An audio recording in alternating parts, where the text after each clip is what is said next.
Hello everyone, welcome to your one channel Jackwala. So today we are here to discuss MCQ questions related to 12th class and the subject is history. Okay, so here you can see the model questions are from Jack and our questions are starts from here. Okay, this is the MCQ questions from 12th class and the subject is history.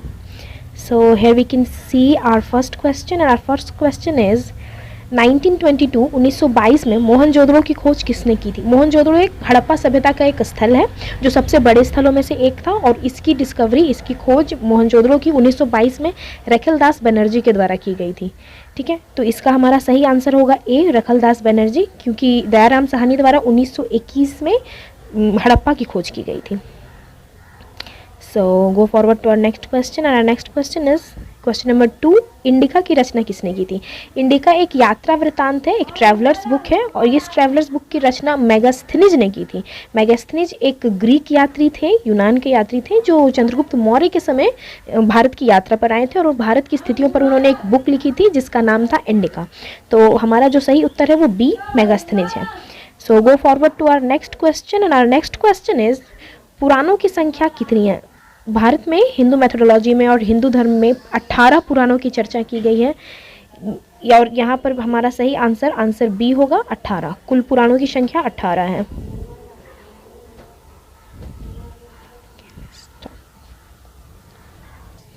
तो इस तरह पुराणों की कुल संख्या 18 है, जिसमें से जो सबसे फेमस पुराण है वो है मार्कंडेय पुराण, जिसमें से सत्यमेव जयते शब्द लिया गया था। एक और पुराण है गरुड़ पुराण, जिसमें मृत्यु उपरांत जीवन की चर्चा की गई है। भागवत पुराण, ब्रह्म पुराण, मत्स्य पुराण, इस तरह से पुराणों की संख्या 18 है। तो हमारा सही उत्तर बी 18 होगा। So go forward to our next question and our next question is question number 4 and here is our question number 4 and our question is सुलाहे कुल की नीति का प्रतिपादन भारत में किसने किया था।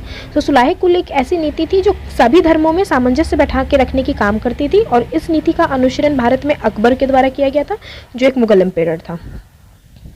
Go forward to our next question and our next question is Ibn Battuta ने अपनी यात्रा का विवरण किस भाषा में लिखा है।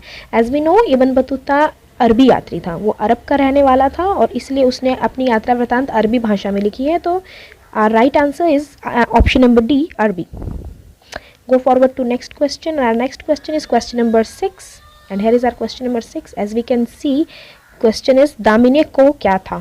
दामिने को एक जमीन के टुकड़े को कहा जाता था, जो खाली पड़ी हुई जमीन होती थी उसको हम कहते थे। तो यहाँ पर हमारा सही आंसर होगा ऑप्शन नंबर ए, भूभाग, part of a land.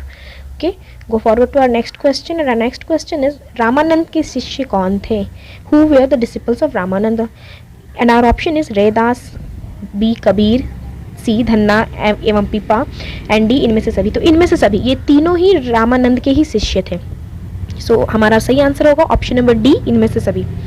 Go forward to our next question and our next question is question number 8 and our question number 8 is 1939 में फॉरवर्ड ब्लॉक की स्थापना किसने की थी। Who established the forward block in 1939।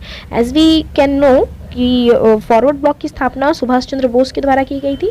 1938 and 39 दो बार लगातार वो कांग्रेस के अध्यक्ष चुने गए थे, बट 39 में उन्होंने इस्तीफा दे दिया था या मांग लिया गया था और उसके बाद उन्होंने अपनी एक पार्टी बनाई थी जिसका नाम था फॉरवर्ड ब्लॉक। तो यहाँ सही आंसर होगा option number C, Subhash Chandra Bose. Go forward to next question and our next question is question number 9 and question number 9 is Jallianwala Bagh हत्याकांड कब हुआ था। When was Jallianwala Bagh massacre took place. So सभी को पता है ये बैसाखी के दिन हुआ था, तो इसका डेट था 13 अप्रैल 1919, 13th ऑफ अप्रैल 1919। ठीक है, 1919 में हुआ था और इसलिए हमारा सही आंसर होगा option number C, 1919। Go forward to our next question and next question is related to Jharkhand, that is Santhal विद्रोह का नेता कौन था। झारखंड में संथाल विद्रोह 1855 में हुआ था और संथाल विद्रोह का जो लीडर था वो सिद्धू कानू थे। ये दो भाई थे जिन्होंने इस विद्रोह को आगे बढ़ाया और नेतृत्व किया था, ये इसके लीडर थे। Go forward to our next question and our next question is question number 11। Buddha के बचपन का नाम क्या था। बौद्ध धर्म के संस्थापक महात्मा बुद्ध थे और महात्मा बुद्ध का बचपन का नाम सिद्धार्थ था and our option is D, D is the right answer, Siddhartha is the right answer.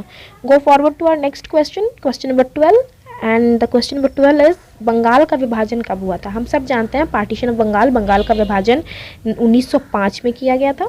ठीक है, तो यहाँ पर आंसर होगा B 1905। Go forward to our next question. Our next question is Muslim League द्वारा मुक्ति दिवस कब मनाया जाता है? Question number 13, when did Muslim League celebrate मुक्ति दिवस?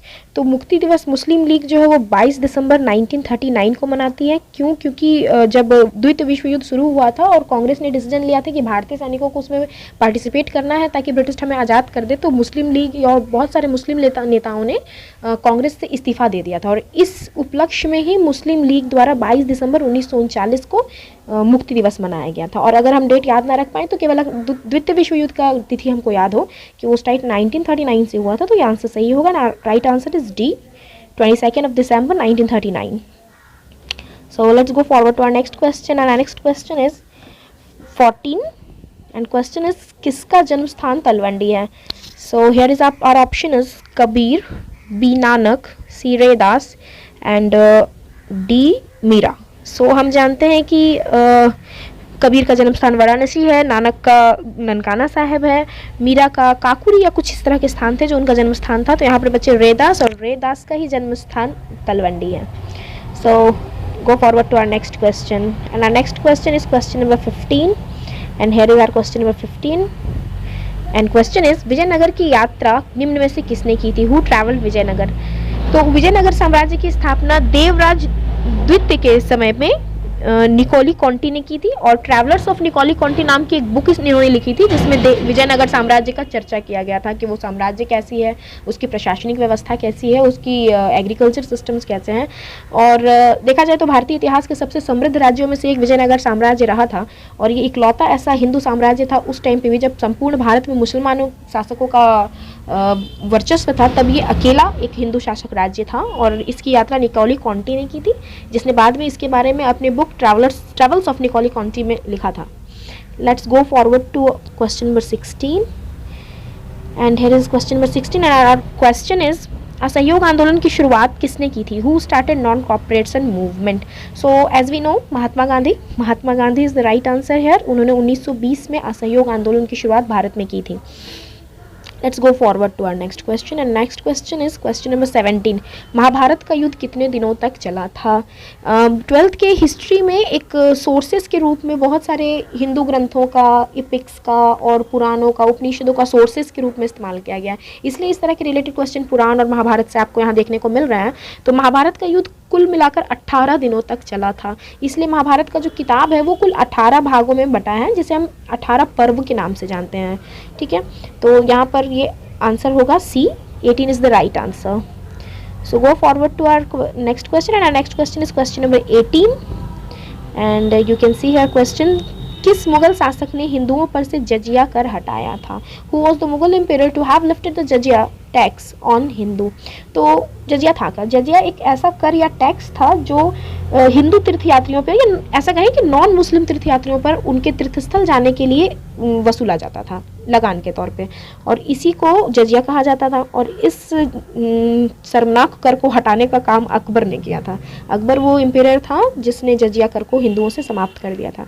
गो forward to our next question and our next question is question number 19 and our question is Bijak में किसका उपदेश संग्रहित है? तो बीजक एक काव्य ग्रंथ है, काव्य संग्रह है, और बीजक में जो काव्य रखे गए हैं वो कबीर की कविताएं हैं। कबीर की कविताओं को संग्रहित रूप से बीजक कहा जाता है। तो our right answer is option number 1 और option number A Kabir. Go forward to our next question and also the last question for this video, because we have 40 objective types questions, so we are doing it in 2 parts, 20 questions in one part and 20 questions in second part. So this is the question number 20 which is also last question for this video and our question is बुलंद दरवाज़ा कहाँ है? Where is बुलंद दरवाज़ा situated? So it is in Fatehpur Sikri as we know। जब हम Mughal empire वाले chapter को क्वेश्चन नंबर 12th के बुक में हिस्ट्री में पढ़ेंगे तो साफ साफ लिखा है कि फतेहपुर सिकरी में बुलंद दरवाज़ा स्थापित है और इस बुलंद दरवाज़ा का जो निर्माण है वो अकबर ने करवाया था। ठीक है, अकबर ने करवाया था इसका निर्माण और ये फतेहपुर सिकरी में है। तो हमारा सही आंसर होगा A Fatehpur Sikri. Okay guys, so it's over for today and the remaining questions will be shared in the next video. So thank you so much. Do like, subscribe and share. Thank you.